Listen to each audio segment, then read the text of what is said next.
აჩქილის პოდკასტი პირველი ეპიზოდი. მოგესალმებით მეგობრებო, ვიწყებთ აჩქილის პოდკასტს. აჩქილი ეს არის მარქსისტული ონლაინ პლატფორმა და დღეს ვისაუბრებთ აჩქილის რედაქციის წევრები ავთანდილ ძამაშვილი, ფილოსოფოსი, სკოლის მასწავლებელი, გიორგი ჯავახაძე, ფილოლოგი, სკოლის მასწავლებელი, დავით გალაშვილი, თბილისის სახელმწიფო უნივერსიტეტის მოწვეული ლექტორი, ფილოსოფოსი. და აუცილებლად უნდა ვთქვათ ისიც თუ რა სიუცეში ვისაუბრებთ დღეს, ეს არის სტახინი ბარი, ახლად გახსნილი სიუცე, რომელიც არ არის, ესე ვთქვათ, მსგავსი სხვა იმ სიუცეებისა და ბარებისა, რომელიც ყველა ფეხის ნაბიჯზე შეიძლება თბილისში შეგვხვდეს, იმიტომ რომ აქ შეგვიძლია ჩვენ ერთმანეთს ველაპარაკოთ იმ კრიტიკულად მნიშვნელოვან საკითხებზე, რაც ჩვენ გარშემო დღეს მიმდინარეობს. ასევე ონლაინ პლატფორმა Sinexpress-ი აქ მოაწყობს კინოჩვენებებს და შემდეგ იქნება ამ კინოჩვენებებზე გარკვეული რეფლექსია. მოკლედ ეს არის სოციალური შეხვედრების და ინტერაქციის ადგილი და იმედი მაქვს, რომ ეს სიუცე შეიძენს ამ მნიშვნელობას, რაც არის ჩანაფიქრში დაგეგმილი. რაც შეეხება ჩვენი დღევანდელი საუბრის საკითხს და იმას თუ რატო დავიწყეთ ზოგადად ამ ფორმატში გადმოსვლა, იმიტომ რომ ვინც არიცით გეტყვით, რომ აჩქილი ძირითადად ეს არის წერითი ფორმატი, ანუ ჩვენ ვაცოცხლებთ კლასიკურ ტექსტებს, არაკლასიკურ ტექსტებს, ანუ კრიტიკული თეორიაში შექმნილ ტექსტებს თარგმნით, ზოგს ვაციფრულებთ და ჩვენივე წვლილი შეგვაქვს ამ პლატფორმის შექმნაში, ანუ ჩვენ ტექსტებსაც ვათავსებთ ამ ვებგვერდზე. მაგრამ ქვეყანას შექმნილმა ვითარებამ გვაიძულა, რომ ამ კომფორტის ზონიდან გამოსულიყავით და დაგვეწყო ამ ფორმატში საუბარი. ეს არის პირველი ეპიზოდი და ეს პირველი ეპიზოდი შეეხება და ზოგადად ჩვენ გეგმავთ, რომ ყველა ეპიზოდი შეეხოს სახელმწიფოს გარშემო არსებულ, ესე ვთქვათ, საკითხებს და პირველი ეპიზოდი შეეხება პოლიციას როგორც ინსტიტუტს. და მე თქვენთან მაქვს კითხვა, რატომ დავიწყეთ დღეს ლაპარაკი, ანუ რატომ არის დღეს მნიშვნელოვანი ლაპარაკი, ამ საკითხებზე ლაპარაკი და შემდეგ უკვე განვავრცოთ და გავაგრძელოთ ჩვენი მთავარი თემის გარშემო და ირგვლივ საუბარი. გიორგის უსმენ პირველ რიგში. მოგესალმებით ჩვენს მსმენელს. აქვე ვისარგებლებ შესაძლებლობით და ტახინი ბარს მოვხდი დიდ მადლობას. ჩვენ არაერთხელ აღვინიშნავს და უცბად უნდა ვთქვათ, რამდენად მნიშვნელოვანი არის ჩვენ საზოგადოებაში საჯარო სივრცეების აუცილებლობა, იმიტომ რომ ფაქტობრივად ჩვენ არ აგვაქვს საჯარო სივრცეები. ჩვენ ვხედავთ რაღაც კულტურულ დაწესებულებებს, ჩვენ გარშემო რაღაც თეატრი იქნება, ეს კინო იქნება თუ ასე შემდეგ, რომელსაც წმინდა რაღაც მომხმარებლურ დამოკიდებულებაში გთავაზობენ მისი შემქმნელები თუ სხვადასხვა ადამიანები და ამ დროს რაღაცა ვხედავთ ძალიან სევდიან პროცესს, რომ რაღაც თეატრში წახვალ ადამიანი უყურებს სპექტაკლს და მე ბოლო სახლში მიდიხარ, ანუ იქ არ ხდება ფაქტობრივად შეჯერება აზრის, რა ვნახეთ, რას ვუყურებთ და არ ხდება დიალოგი, არ ხდება საზოგადოებრივი დიალოგი და ასეთ სივრცეები ჩემი აზრით ჰაერივით საჭიროა დღეს, ამიტომ ძალიან დიდი მადლობა ტახინი ბარს, თუნდაც იმ შესაძლებლობის, რომ ჩვენი სათქმელი ასეთი ფორმით მივიტანოთ ადამიანებამდე და რა თქმა უნდა იმ სამომავლო გეგმებისათვის, რომელსაც ტახინი ბარი აპირებს. აქვე დავითის სათქმელს მინდა გამოვეხმაურო, ჩვენ დიდი ხანი პრინციპში ვფიქრობდით ამ ფორმატში დაგვეწყო საუბარი, მაგრამ გარკვეულწილად ალბათ ესეც უნდა უთხრათ ჩვენ საზოგადოებას, რომ ის მედია სივრცე, რომელშიც ჩვენ ცხოვრობთ, გარკვეულწილად მაინც არ ტოვებდა შესაძლებლობას ისე შესულიყავი პოლიტიკური პროცესის კრიტიკაში თუ ანალიზში, რომ რაღაც მხარეთ არ აღიქვი ვიღაცას. და ჩვენ ეს არასოდეს არ გვინდოდა, მაგრამ იქიდან გამომდინარე, რომ ჩვენ ქვეყანაში ახლა არსებობა არ არსებობის სერიოზული საკითხი დგას დღის წესრიგში, ამიტომ გადავწყვიტეთ, რომ ამ ფორმატში უკვე დავიწყოთ საუბარი ადამიანებთან, ერთმანეთთან, თუნდაც საკუთარ თავთანაც, რადგან ისეთ გაურკვეველ მდგომარეობაში ვიმყოფებით და იმდენად ბუნდოვანია მომავალი და რეალობა ჩვენ ქვეყანაში, რომ გარკვეულწილად შენც გჭირდება შეჯერება ადამიანს რასთან გაქვს საქმე, საიდან მოვედით აქამდე და დიდი მადლობა, რა თქმა უნდა, ჩვენი რედაქციის წევრებსაც, რომ ვახერხებთ ამ მდგომარეობაშიც მოვძებნოთ ძალა საკუთარ თავში და ვისაუბროთ. ხო, დამოუწყდა მე თქვა რომ ადამიანებს.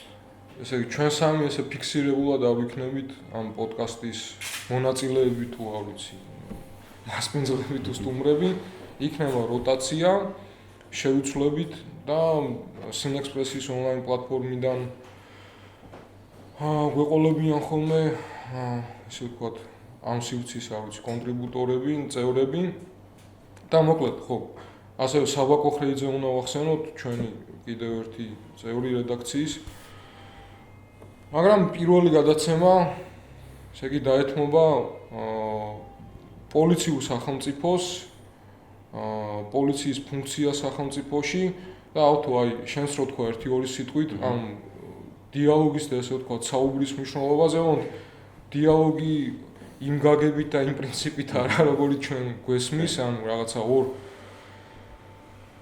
ეგრეთ წოდებულ ანტაგონისტურ მხარეს შორის დიალოგი რომლებიც სინამდვილეში ანტაგონისტურები სულაც არ არიან და ერთმანეთში ლაპარაკობენ ყოველთვის ან ოპოზიციაზე და პოზიციაზე მაქვს ლაპარაკი დიალოგის ის პრინციპი რაც ანტიკური საბერძნეთიდან მოდის და რაც არის დიალოგის ჭეშმარიტი გაგება აი ერთი ორი სიტყვით რო გითხრა რატოა მნიშვნელოვანი ის რომ დღეს ვისაუბროთ და შემდეგ უკვე გადავიდეთ თავარ თემაზე. კი ბატონო, დიალოგს რო შევეხოთ, დიალოგი ხშირად კულტურა მოგვაწოდებს ხოლმე, რაც დესკრიფციულად, ფორმალისტურად, რომ თითქოს ორ ადამიანს შორის, ორ ჯგუფს შორის ან ასე შემდეგ, რაღაცა სიტყვების გაცვლა გამოსვლა, რაც ძალიან ხშირად ემსგავსება ხოლმე ლაყბობას, ხო, იმიტომ რომ ყოველი დიალოგი, რომელიც სინამდვილეს არიჭერს თავის თავში და რაც კრიტიკულად არ აშუქებს რეალობას, ხო პრობლემას არ სვამს, ამ პრობლემის გადაჭრის გზებს არ სახავს, არის უკვე მედია სივრცისთვის ან დიალოგისთვის, ხო, რაც ფორმალური ვალის მოხდა, რომ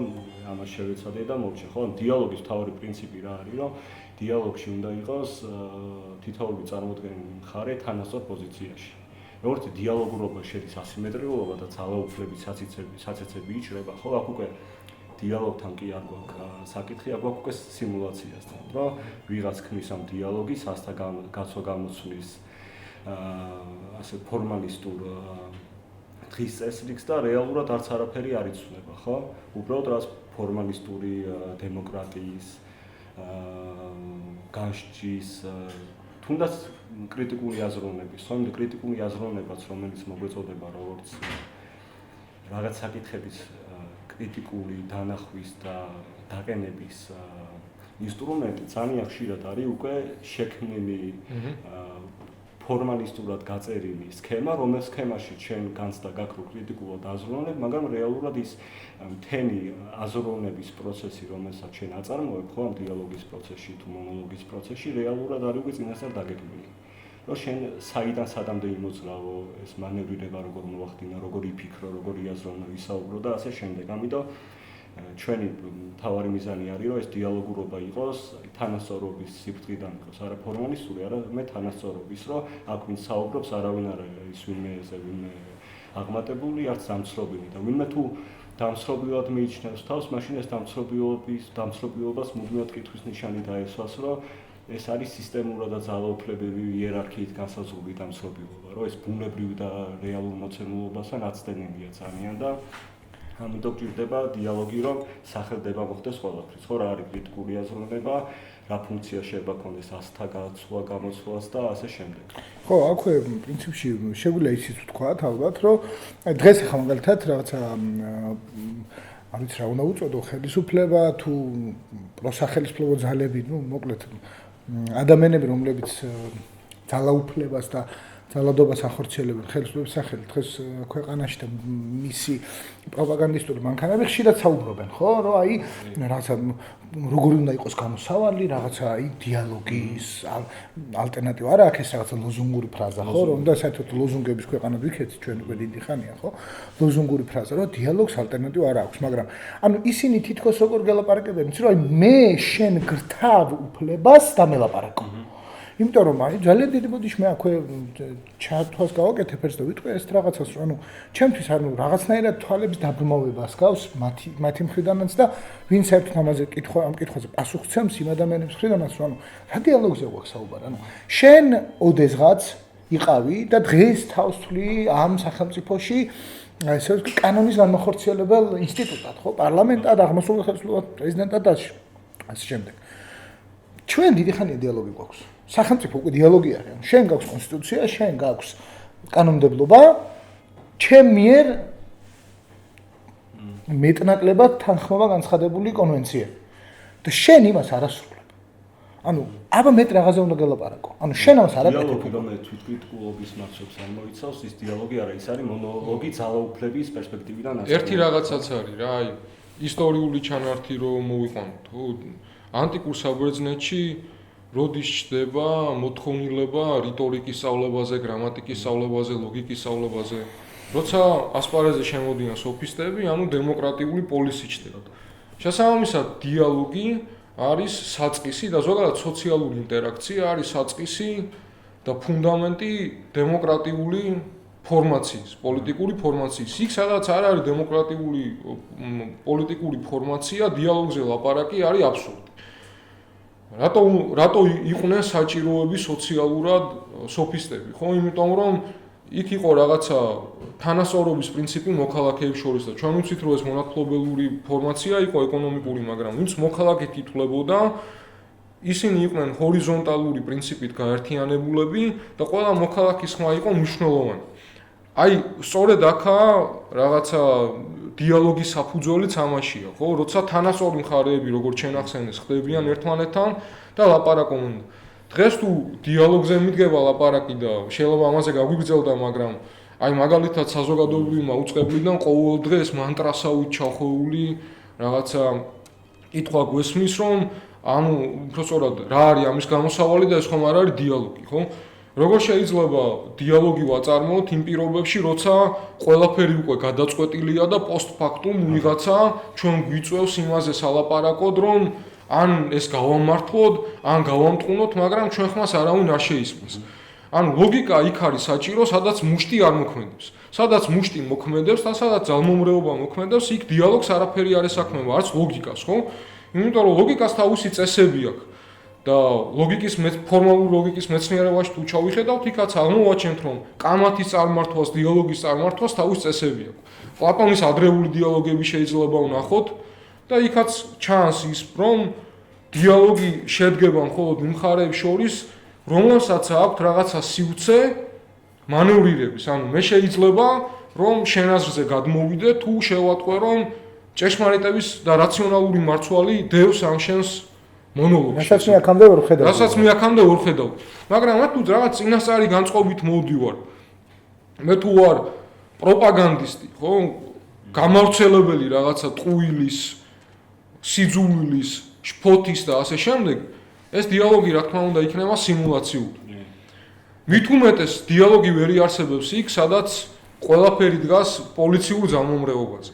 ამიტომ დავუწყოთ ახლა საუბარი იმაზე, თუ რა არის პოლიცია ისტორიულად, იმიტომ რომ ჩვენ თუ ვილაპარაკებთ მხოლოდ ახლოხედვის კუთხიდან, დღეს რას წარმოადგენს, ვთქვათ, ქართული პოლიცია, ნებისმიერი სახელმწიფოს პოლიცია, ჩვენ ვერ მივალთ რაღაცა დასკვნამდე, ხო? ამიტომ მოდი რაღაც მოკლედ მოვხაზოთ ის ამბავი, თუ რა ფუნქციას ასრულებს კაპიტალისტურ საზოგადოებაში და თანამედროვე საზოგადოებაში პოლიცია. და რატო არის ეს კითხვა მნიშვნელოვანი? ეს კითხვა მნიშვნელოვანია, იმიტომ რომ კრიტიკა მიდის ხოლმე იმ კუთხიდან, რომ პოლიციამ რაღაც მომენტში ძალას გადაამეტა და ჩვენ ნახეთ საშინელი კადრები და საშინელი მომენტები, როდესაც ეს იყო პირდაპირი გაგებით ბარბაროსობა, რასაც პოლიცია წოდებული ძალა აკეთებდა ამ ქვეყანაში რამდენიმე კვირის წინ, რამდენიმე დღის წინ. მაგრამ აი, სანამ ამ საკითხებს მიუბრუნდებით, მოდი ცოტა ხანი გავცდეთ ამას და დავიწყოთ რაღაცა ისტორიული კონტექსტით და ვილაპარაკოთ იმაზე, რა არის პოლიცია და არის თუ არა სიტყვათ შეთანხმება პოლიციური სახელმწიფო ტავტოლოგია. ანუ სახელმწიფო ხომ არ არის ისედაც პოლიციური. კაპიტალისტური სახელმწიფო არ არის ისედაც პოლიციური. მოკლედ, პირველ შევთ რაც უნდა ითქვას, ის არის რომ გარკვეულწილად ადამიანები, რომლებიც აქაურობისთვის იმიტომ ვიბრძვით, რომ ეს ჩვენი სახლია და აქ ჩვენი დები და ძმები ცხოვრობენ, ჩვენი მშობლები და ბებია-ბაბუები ცხოვრობენ. ეს ადამიანები, რომლებიც პირდაპირ ვთქვათ, ამ ქვეყნის მოქალაქეები ვართ, ქართველები ვართ, ამ ქვეყანაში დავიბადეთ, გავიზარდეთ და გვინდა აქ ვიცხოვროთ. ეს ადამიანები დღეს ვართ, აი პირდაპირ მატერიალურად რომ დავხატოთ, ალბათ რამ მდგომარეობაში, რომ ყველაზე მტკიცე კედელთან მიყენებულ მდგომარეობაში და ეს რაღაცა ძალმომრეობითი სისტემის ქშენა, სუნთქვა, აი პირდაპირ სახესთან გვაქვს უკვე მოსული. ანუ, როდესაც ჩვენ ვლაპარაკობთ იმაზე, რომ აი დავითმა სწორად, ხო? დიალოგი ეს არის რაღაცა ლავირების სივრცის არსებობა რა. ესე იგი, მეც უნდა შემეძლოს მაშინ, თუნდაც უკანა ბიჯი გადავდგა, ხო? მაგ შემთხვევაში მე არ ვიქნები სინდისიერი ადამიანი შენთან დიალოგზე მოვიდე, როდესაც ვიცი, რომ ჩემს უკან კედელია. ან უფრო უარეს შემთხვევაში ხამია რომ ასე გადავიჩეხები.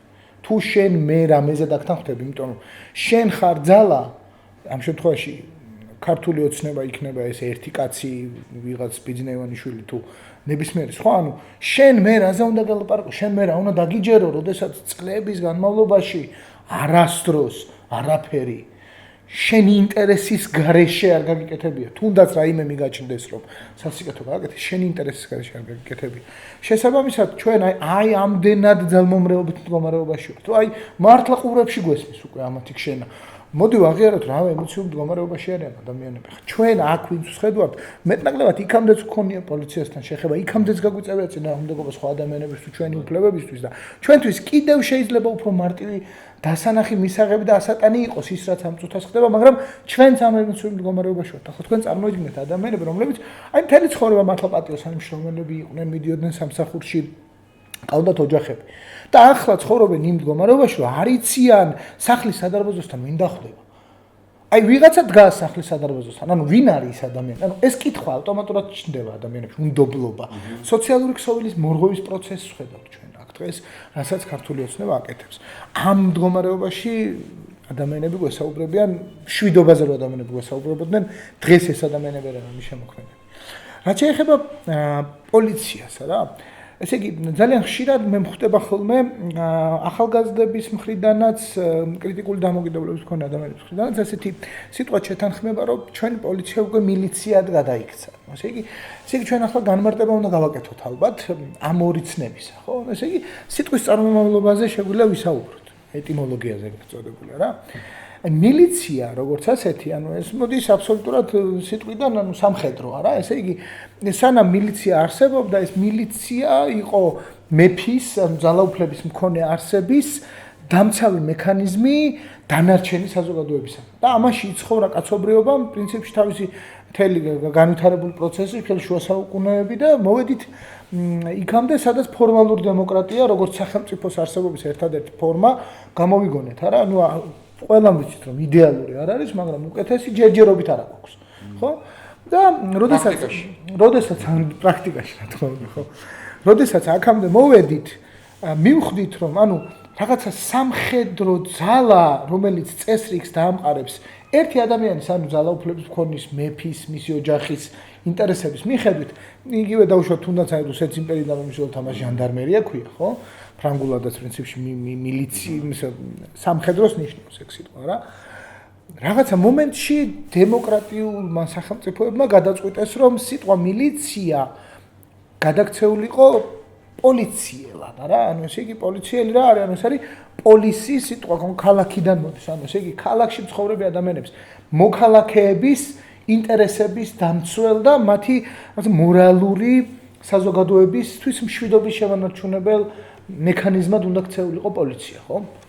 და ჩვენ ამ საზოგადოებაში დავიწყეთ, ასე ვთქვათ, მეტნაკლებად ფორმალურად დემოკრატიული სახელმწიფოების და საზოგადოებების მშენებლობა. მაგრამ მოდით ახლა ასე შევხედოთ, ხო? მე ანუ როცა გადავწყვიტეთ ჩვენ ამაზე გვესაუბრა, დავფიქრდი პრინციპში, რა იყო ჩემ ცნობიერებაში და როგორ შემოდის ანუ მილიციელი იქნება ეს თუ პოლიციელი იქნება, რა მნიშვნელობა ხო? ჩვენ სამივენი ვინც აქვს ხედავთ, უკვე რაც დამოუკიდებელ საქართველოში დავიბადეთ, საბჭოთა საქართველოს ფორმალურადაც არ ვიცით რა იყო. ჩვენ დამატების მოწმობები გაცემულია დამოუკიდებელ საქართველოს მიერ, თუმცა ხანდახან ხუმრობ ხოლმე ჩემს მოსწავლეებს ვეუბნები, რომ მე დავიბადე ქვეყანაში, რომელსაც კონსტიტუცია ჯერ არ ჰქონდა. მოქმედებდა რაღაც კონსტიტუცია, მაგრამ კონსტიტუცია დაიწერა ჩვენი დაბადებიდან 1 თუ 2 წელიწადში, ხო? და გამახსენდა ესეთი რაღაც ბავშვობიდან რაღაც ფრაგმენტი, სურათი, ვიდეო კადრი, როგორ აჩერებს მამაჩემს მანქანას უკვე პოლიციელი ალბათ, რომელსაც გაიშნიქს ვეძახდით ყველანი მთელი ჩვენი ცხოვრება, ხო? ანუ ადამიანი, რომელსაც არაფერი საერთო არ აქვს კანონთან. არანაირი სურვილიც კი არ ამოძრავებს ამ ადამიანს კანონი აღასრულოს. არამედ ერთადერთი სურვილი აქვს, რომ უნდა იპოვოს ადამიანი, რომელსაც რაღაც ფულს გამოართმევს. იმიტომ რომ ხელფასი არ ქონია ამდენი ხანია ალბათ და ვიცით ხო როგორ ვითარებაც იყო ალბათ 90-იან წლებში საქართველოში, ხო? მეორე სურათი, რაც მე აღმიძლია თვალწინ, როცა პოლიციაზე და მილიციაზე დავიწყე ლაპარაკი, ეს იყო ჩემს სკოლასთან მდგარი მიტოვებული ძალიან ძველი ლურჯი ფურგონი, რომელსაც ეწერა ძველი პოლიციის ნომერი 02. რომელიც მე 022 გახდა და დღეს 112 არის, ხო? რომელიც ჩემთვის აი აბსოლუტურად ღირსება წართმეულ ძალაგამოცლილ პოლიციის სიმბოლოდ ჩანდა პრინციპში რა. მე უკვე როდესაც ხა უკვე ცნობიერ ცხოვრებაში გადმოდიხარ ადამიანი, პრინციპში პოლიციურ სახელმწიფოდ ჩვენი წინა ხელისუფლების ნულოვანი ტოლერანტობის პოლიტიკა შემოდის, რომელზეც რა თქმა უნდა ვისაუბრებთ და საკმაოდ გავშლით ამ საკითხს, ხო? და ჯამში გამოდის, რომ ჩვენ რეალურად ისეთი სამართალდამცავი, რომელიც ალბათ ნორმალურ ქვეყანაში მცხოვრებ ადამიანებს ყავთ ნანახი და რომელთანაც ურთიერთობა ჰქონიათ, მოდი ვაღიაროთ, რომ ჩვენ ფაქტობრივად არ ყოლი.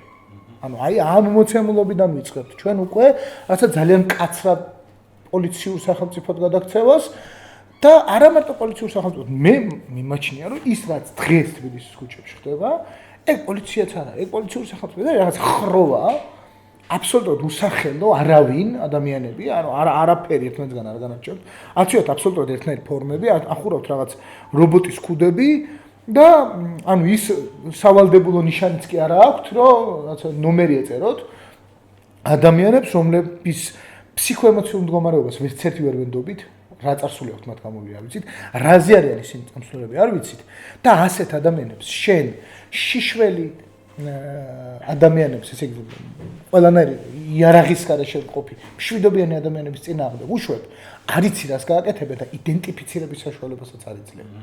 ანუ აი ეს არის, ანუ ეს არანაირი პოლიცია, ეს არის ხროვა. მნიშვნელოვანი ამბავია ის თუ აი თანამედროვე გაგებით პოლიცია სად ყალიბდება, უბრალოდ ეს ყალიბდება, რა თქმა უნდა, დასავლეთ ევროპაში, მაგრამ როდის, ხო?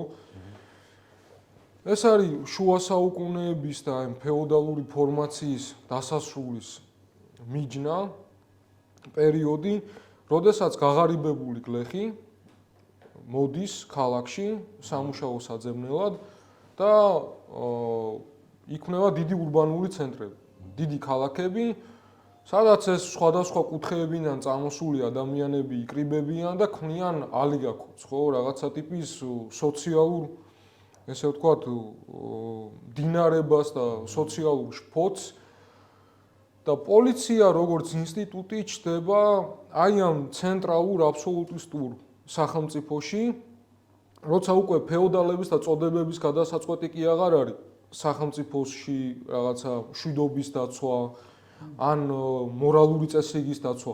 აი, კი, ვინ უნდა დაიცვას მორალური წესრიგი? ხო, იქამდე თუ ეს სიტყვაზე ბატონის საკუთრება არის, ყმა თავისუფლდება, მიწას წყდება და მიდის ქალაქში. და ჩნდება აბსოლუტური ვაკუუმი, ესე ვთქვათ, ძალაუფლების და ეს ძალაუფლება ვიღაცამ უნდა ამოავსოს, ეს ვიღაცა არის პოლიცია. შესაბამისად, პირველად და თავდაპირველად პოლიცია ეს არის სინამდვილეში მორალის პოლიცია, ისტორიულად. ანუ პოლიციის დაბადება ხდება არა იმის გამო, რომ კრიმინალის პრევენცია მოახდინოს, რაც დღეს რაღაცა საყოველთაო, ესე ვთქვათ, შეთანხმების ის არის, ხო? ანუ ყველა თანხმდება იმაზე, რომ პოლიცია ახდენს კრიმინალის პრევენციას, მაგრამ თავდაპირველად პოლიცია მუშაობს საზოგადოებრივი წესრიგის დაცვაზე. საზოგადოებრივი წესრიგის დაცვა ნებისმიერ ასპექტს და სფეროს ეხება საზოგადოებრივი ცხოვრების. როგორ იქცევიან, არ ვიცი, მუშები, როგორ იქცევიან ისინი, არ ვიცი, შახტებში, მაღაროებში, ასე შემდეგ, როგორ ხდება შინამეურნეობაშიც კი ერევა პოლიცია, რა დღეს შეიძლება გადანაწილებული იყოს სოციალურ მუშაკებზე და ასე შემდეგ და ასე შემდეგ, ხო? მეორე ეტაპზე ეს უკვე არის არა იმდენად ძველი წესრიგის დაცვა, იმიტომ რომ თავდაპირველად პოლიცია ავსებს აი ამ წოდებრივი საზოგადოების დაქცევის და დანაკლისის გარდაქმნის პერიოდს. ანუ პოლიციაც ცდილობს, რომ ძველი საზოგადოების ეს მორალური კოდექსი და კულტურული კოდექსი დაიწყოს, მაგრამ ეს ძველი საზოგადოება, ანუ წოდებრივი საზოგადოება, როცა ქრება და შემოდის ახალი კაპიტალისტური ეკონომიკური წესრიგი, ის ქმნის თვითონ თავის პირობებს, თავის წესრიგს. ოღონდ ეს რა თქმა უნდა არ არის რაღაცა დამოუკიდებელი ინსტიტუცია. ეს არის რეალურად სახელმწიფოს გაგრძელება, სახელმწიფოს ეკონომიკური პოლიტიკის გაგრძელება და აწარმოებს პოლიცია სახელმწიფოს ეკონომიკურ პოლიტიკას. ხო, ანუ ის ქმნის გარკვეულ წესრიგს, კი არ იცავს რაღაცა წესრიგს. მონაწილეობს ამ წესრიგის შექმნაში და ეს არის ახალი კაპიტალისტური წესრიგი.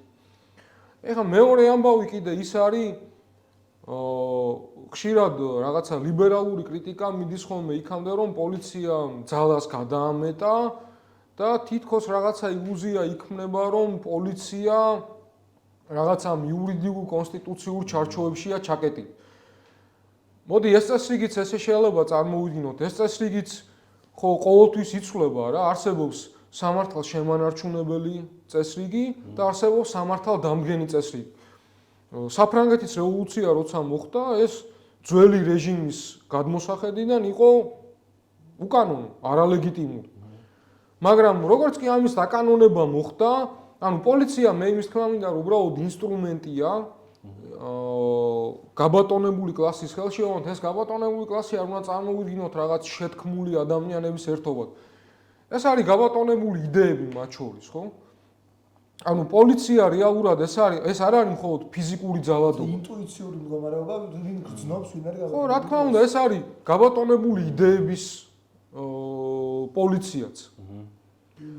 ანუ მაგალითად ლევან ზურაბაშვილი უნდა გვახსოვდეს ჩვენ. როგორ მოექცა მას პოლიციური სახელმწიფო. და ვინაობა ამას მხარი. ხო? უნდა გვახსოვდეს ლუკას ირაძე, დემუს ტურუა და ასე შემდეგ და ასე შემდეგ. ანუ ჩვენ როცა ამ წესრიგს ხოლმე პოლიტიკურად კი არ ექნება სამართლი და ლევან ზურაბაშვილი ამიტომ არის ძალიან კარგი მაგალითი, როცა ეკონომიკურ წესრიგს ექნება სამართლი, როცა ადამიანები იწყებენ ამ ეკონომიკური ფორმაციის გადასინჯვას, მაშინ პოლიცია ერთობა საქმეში, იმიტომ რომ პოლიცია არ არის მხოლოდ ის, ვინც დუბინკას გირტყავს. პოლიცია არის ის, ვინც შენში ახდენს რაღაცა ამ გაბატონებული იდეების გაშინაგანებას.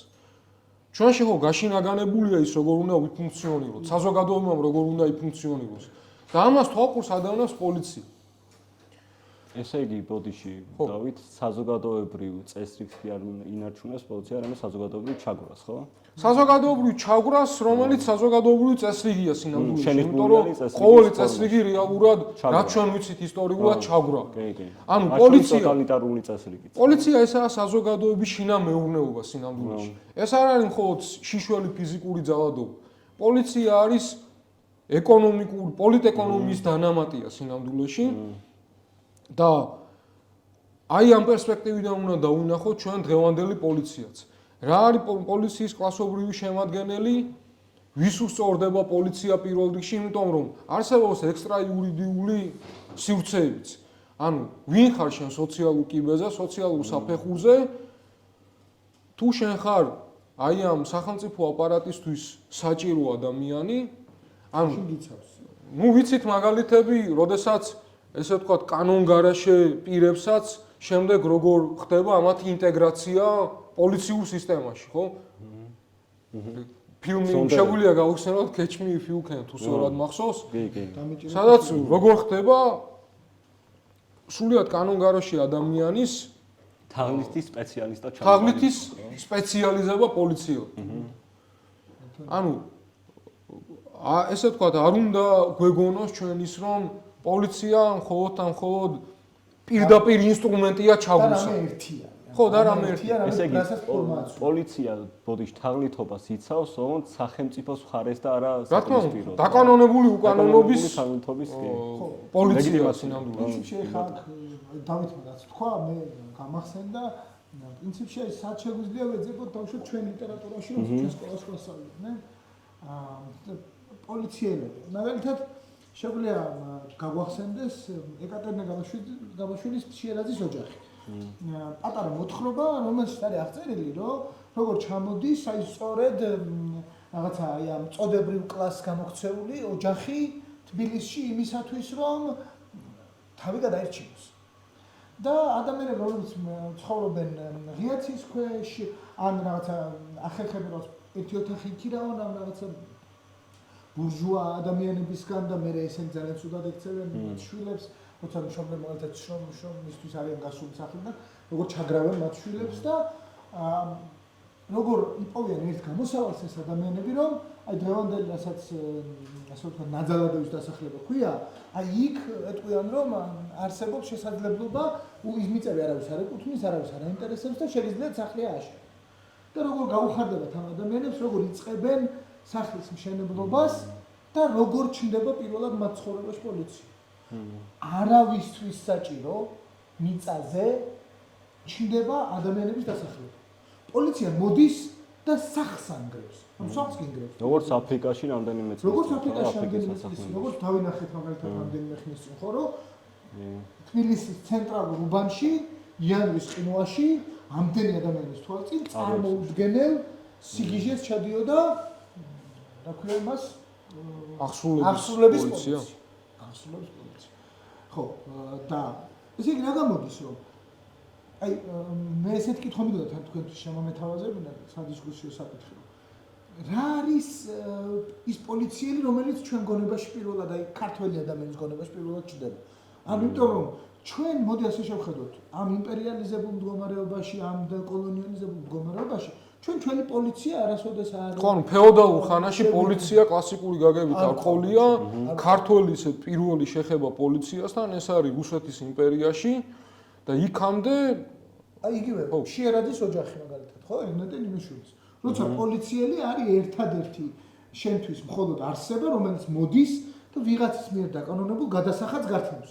შენ გაქვს მიწა, შენ ყავს შენ მაგალითად რაღაცა ცხოველი, რომდანაც გინდა რომ რაღაც მიიღო და იმის ნაწილს ანუ ვის არის ვინც უსაფრთხოებას გირღვევს და არა უსაფრთხოების გარანტორია, ხო, გიქ? და ამოდროულად ანუ თავის წესრიგს ქმნის რა, რაზეც ეგალ ლაპარაკობ. მაგალითად შეგვიძლია გავიხსენოთ მიხეილ ჯავახიშვილის ჩანჩურა, სადაც საცოდავი ადამიანის ჩაგვრას პოლიციელი გვერდიდან უყურებს ბაზრის პოლიციელი და არაფერს არ აკეთებს. საერთოდ. ანუ ესე იგი მორალური ადამიანური ელემენტიც კი არ უჩნდება. არა, შეიძლება კანონი არ ეუბნება რომ დაიცვას და უშუალოდ ყველანაირი ჩარჩოდან სოციალური ნორმიდან გასული ადამიანი, მაგრამ არც ადამიანური ბუნება მას ამას არ ეუბნება. იმიტომ რომ აი ადამიანური ბუნება სადღაც გამქრალია ამ ინსტიტუციაში ფაქტობრივად. ხო, ესე იგი ჩვენ გამოდის რომ როგორც პრინციპში ალბათ ეს ძალიან სერიოზული პრობლემაა და ამაზე ალბათ საერთოდ მოგვიწევს საუბარი. ვცხოვრობთ თარგმნილ სახელმწიფოში, თარგმნილ კანონმდებლობებში, თარგმნილ განათლების სისტემებში, თარგმნილ სოციალურ კულტურებში, როგორც ამაში ვცხოვრობთ, ასევე ვცხოვრობთ ვიღაცების მიერ გამოგონილ სახელმწიფო დაცვის მექანიზმებში. იმიტომ რომ ეს პოლიციელები ჩვენ არ ვიცით ვინ არიან და კიდე ერთი რამე რაც მინდა და მე მეთქვა. აი შიში, რომელიც აი ქვეცნობიერი შიში ჩანერგილი ამ პოლიციის მიმართ, რა?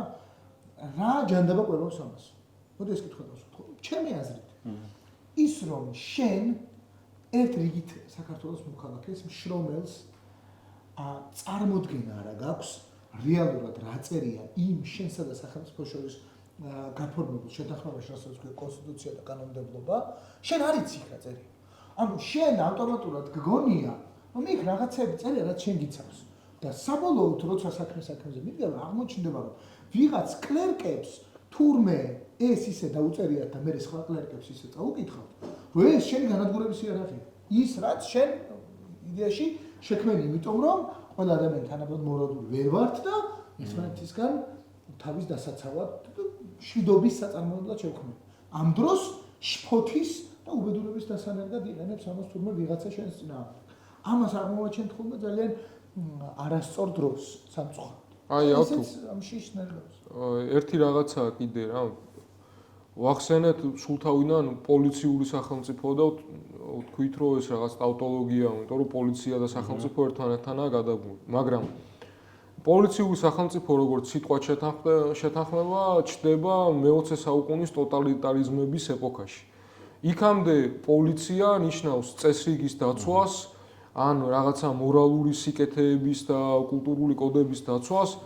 მე აი საით მინდა რომ წავიყვანო ლაპარაკი და შენთან მაკითხვა ფაშისტურ საზოგადოებებში რა ფუნქციას ასრულებს პოლიცია და შეგვიძლია თუ არა რაიმე პარალელი გავავლოთ აი ამ ფაშისტურ პოლიციურ წარმონაქმნსა და დღევანდელ ბრჭყალებში პოლიციურ სახელმწიფოს შორის. კი ბატონო. ხო ეს ჩვენ როცა საუბრობთ პოლიციურ სახელმწიფოზე, რაზე ჩვენ თქვი რომ ტავტოლოგია და გეთანხმები ხო ტავტოლოგია არის ნამდვილად უნდა გამოვყოთ ხოლმე ამოთროვოთ სახელმწიფოს სხვადასხვა ფორმები, ხო, რო თქვა ავტორიტარულ და ტოტალიტარულ სახელმწიფოში, კეთილდღეობის სახელმწიფოში და ნეოლიბერალურ სახელმწიფოში პოლიცია ერთნაირად არ მოქმედებს. ცხადია, მისი ძალაუფლების არეალი, სამოქმედო დღის წესრიგი არის სხვადასხვა. ძალადობის ფორმები სხვადასხვა, ხო, იმიტომ რომ პოლიცია პირდაპირ გამოხატავს იმას, თუ ხელისუფლება ძალადობის ფორმებს მიმართავს, რა ტიპის ეკონომიკური დღის წესრიგია, დოლათი როგორ არის გადანაწილებული და ასე შემდეგ. რაც უფრო მეტად არის დოლათის გადანაწილება უთანასწორო, რაც უფრო დიდია ნაპრალი ღარიბსა და მდიდარ შორის, ხო? პოლიციაც არის პირდაპირ პროპორციულად უფრო მეტად ძალადობრივი, იმიტომ რომ მან უნდა შეინარჩუნოს ის ამოვარდნები, ის უკმაყოფილება, დაგროვილი ბრაზი, ჭმუნვა და ასე შემდეგ, რომელიც და შიში დაქვემდებარებულ კლასში რაც არის, ხო, დაგროვილი, რომ შენ გინდა რომ შენი მდგომარეობა გარდაქმნა, შენ ძიმე სასოწარკვეთი მდგომარეობას თავი დააღწიო, უსამართლო მდგომარეობას მათ შორის და პოლიცია ამის უფლებას არ გაძლევს, ხო, ყველა ფეხის ნაბიჯში. პოლიცია არის პრინციპში პირველი, რომელიც შენ სისტემის წინააღმდეგ ბრძოლაში საშუალებას არ გაძლევს, გაფეთქებს, ხო? კედენ, როგორც უყევი კედენი, ხო? რომელიც ერთი მხრივ შენ წინააღმდეგობის ფორმების აზრის პოლიცია შენ არ გაძლევს იმის საშუალებას, რომ წინააღმდეგობის ფორმებზე ისაუბრო დიალოგურად და ღიად. ფიზიკური პოლიცია შენ იმის საშუალებას არ გაძლევს, რომ შეიკრიბო და შენი იდეები სხვასთან გაავრცელო და ბოლოს გამოდის, რომ შენი იდეის ამარა ცალკე, ხო? რაც ტოტალიტარულ და ავტორიტარულ სახელმწიფოში არის აბსოლუტურ ხარისში გამოხატული და აბსოლუტურ ხარისში გამოხატული არის არა მხოლოდ სამართლებრივი და დაკანონებული ინსტიტუციური პოლიციის მხრიდან, არამედ დაუკანონებული ბანდფორმირებების მხრიდანაც, ხო, რომელსაც ლეგიტიმაციას აძლევს სახელმწიფო. მაგალითად მუსოლინი როდესაც ხელისუფლებაში მოვიდა, სანამ ხელისუფლებაში მოვიდა და უпроსწორედ 1919 წელს შექმნა სკვადრისტების, შავ პერანგოსნების ფორმირება, ხო, რომლებიც იყვნენ გლეხები, სტუდენტები, ყოფილი სამხედროები და სხვადასხვა ის ადამიანი და მათ შორის ნუმპე პროლეტარიატი, ხო, რომელიც გამიჯნული და გარიუყული იყო ყველა საზოგადოებრივი სიკეთისგან, ხო, რაღაცა ყველაფრის უფლება წართმეული ადამიანები, ხო, ცხოვრება უფლების წართმეული ადამიანები და მათ მიეცათ საასპარეზო არეალი იმისთვის, რომ პირდაპირ და ღიად ეძალათ ყველა იმ აზრის წინააღმდეგ, ყველა იმ გაერთიანების წინააღმდეგ, რომლებსაც შეიძლება შეექმნათ პრობლემა ტოტალიტარული და ავტორიტარული დღის წესრიგისთვის, ხო, ფაშიზმისთვის, რომ ფაშიზმის მთავარი ნიშანი რა არის, არა ის, რომ როდესაც საფრთხე ან მაშინის საფრთხე პირდაპირ ჩაახშოს სისხლიანად, ხო, არამედ შიში და ზაფრა ისე შეიტანოს საზოგადოებაში, ყველანაირი წინააღმდეგობის სურვილი ჩაკლას, ხო? დაგაშინოს, მოგისმინოს, დასმენის კულტურა შემოიტანოს, ხო? თანამშრომელი რო თანამშრომელს ასმენს. რასაც ხედავთ ეხლა ჩვენ ინსტიტუციონალიზება ხდება ამ რაღაცა დასმენის, უნდობლობის და ჩაშვების და ზუსტად და ეს გაფორმებული არის როგორც მოქალაქეობრივი და სამართლებრივი პასუხისმგებლობა, რომ შენ სხვა ადამიანში კი არ ხედავ შენ კლასობრივ თანამოწმეში ადამიანს, რომელსაც შენაირად უჭირს და ამ მდგომარეობას თავი უნდა დააღწიოს, ხო, არამედ შენ ხედავ იმაში არაკანონმორჩილ მოქალაქეს, რომელიც არაკანონმორჩილი იმიტომ არის, რომ მას სახელმწიფო არაფერს არ აძლევს, ხო, ყველაფერს ართმევს. სიცოცხლის საშუალებას ართმევს და დღევანდელ მოცემულობას აპარალელს თუ გავვალებთ, ხო, აი ფაშისტთან რა, დღესაც რა ინერგება, რომ აი ტოტალური შიში, რომ აი ეს გინდა პოლიცია თუ გინდა ეს ზონდერები, ხო, რომლებიც ნიღბებში დარბიან, ყოველად უღირსი ადამიანები, იმიტომ რომ აქ ღირსებაზე ლაპარაკი არ არის, ადამიანები რაღაცა სხვადასხვა ბენეფიტებისთვის და ძალაუფლებისთვის ნიღბებს იკეთებენ და ყველაფერს ადამიანურს ლახავენ, ხო? და მათ შორის ისინი ვისთან შეება ბევრჯერ შეხვედრილად კიდევაც გადაკვეთილად გვისაუბრია და ასე შემდეგ. ეს ამორფული ინდივიდები, რომლებიც ძალაუფლებასთან ესე პირდაპირ იკვებებიან. ძმების ოჯახის წევრებს და მათ შორის ეს ადამიანები მუდმივად იზახდნენ, რომ ისინი სისტემის წინააღმდეგ იყვნენ რა, მაგრამ ეგ არის რა, მათი ღირსება იმდენად არის უღირსობასთან გადასკვნილი და იმდენად არ აქვთ ეს მორალური და რაც ნეობრივი იმპერატივი, რომ აი ნებისმიერ ძალაუფლებასთან მოვლენ თანხმობაში იმისთვის თავი გადაიჩინონ და საკუთარი ეკონომიკური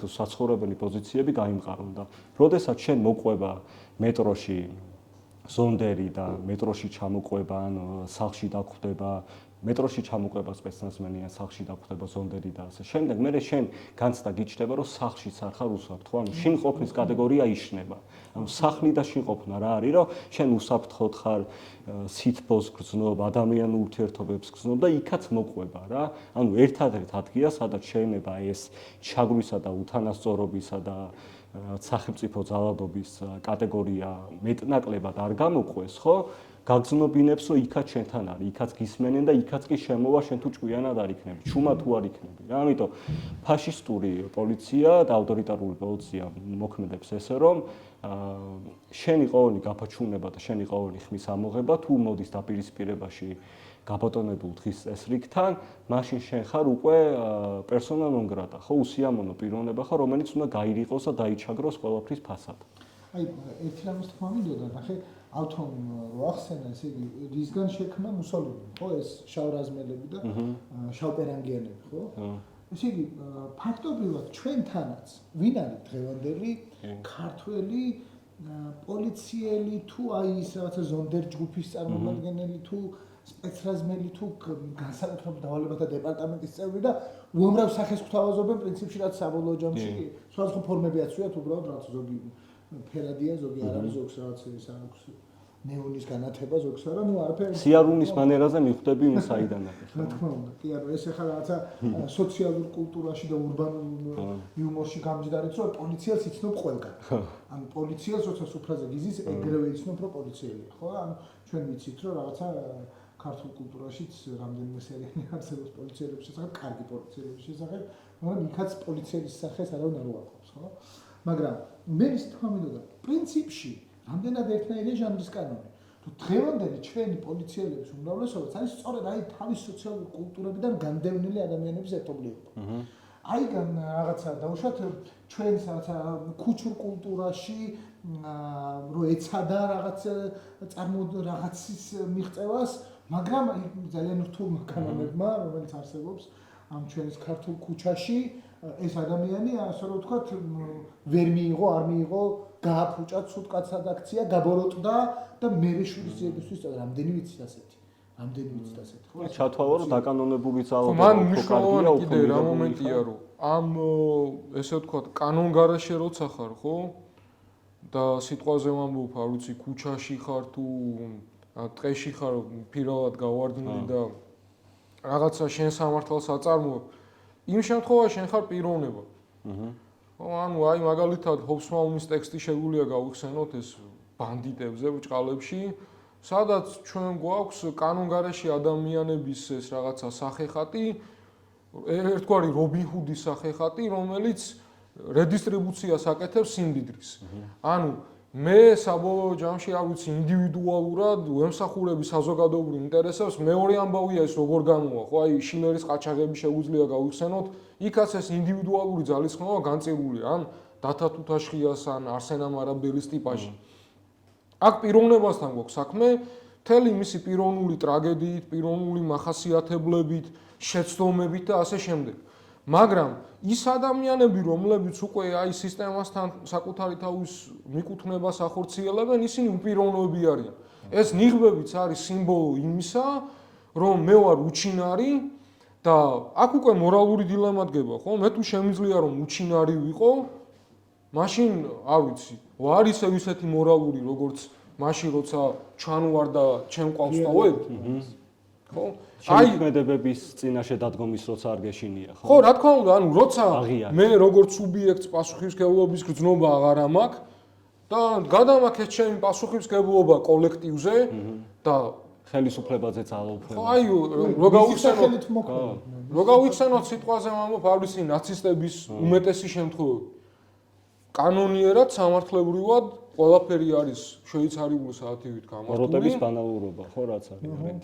ხო, ეს არის რაღაცა დაზეთილი მანქანა ბოროტების და აქ აი პრიმოლევის ჩანაწერები მახსენდება ამაზე, აუშვიც გამოვლილი პატიმრის, რომელიც შემდეგ უკვე ხვდება, უпростоრად მიწერ-მოწერაში აღმოაჩენს, რომ ეს გერმანელი, ესე ვთქვათ, კოლეგა თავისი არის ის ადამიანი, რომელიც ბანაკში მისი ხელმძღვანელი იყო ლაბორატორიაში და საინტერესოა ის თუ როგორ იაზრებს ეს ადამიანი ამდენი წლის შემდეგ თავის ბრალს.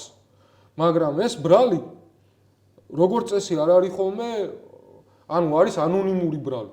ისიც რაც წერს, რომ ესეთი იყო სისტემა და ესეთი იყო სახელმწიფო პოლიტიკა და მე უბრალოდ ვასრულებდი ჩემს როლს.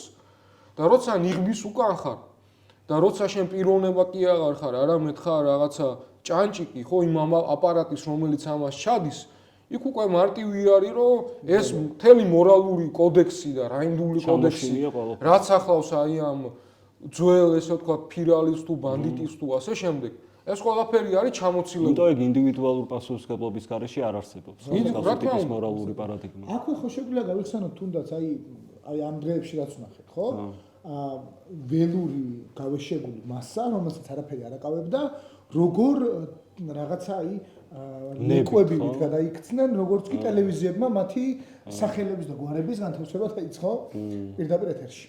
როგორ გაჩერდნენ, როგორ ვერაფერს ვერ აკეთებდნენ და სიებში ეძებდნენ თავის თავებს, რომ ექნებოდა თუ არა თავის ამართლებენ საკუთარ დედებთან, მამებთან, არ ვიცი, ცოლებთან თუ შვილებთან თუ ასე შემდეგ და ასე შემდეგ და აქვე კიდე იმიტომ რომ ამუშავდა ეს საზოგადოებრივი წნეხის ამბავი, ხო? ან უბანში ვიღაცა მიცნობს, სახლში ჩემი მშობლები გაიგებენ რომ მე ზონდერი ვარ და ასე შემდეგ და ასე შემდეგ.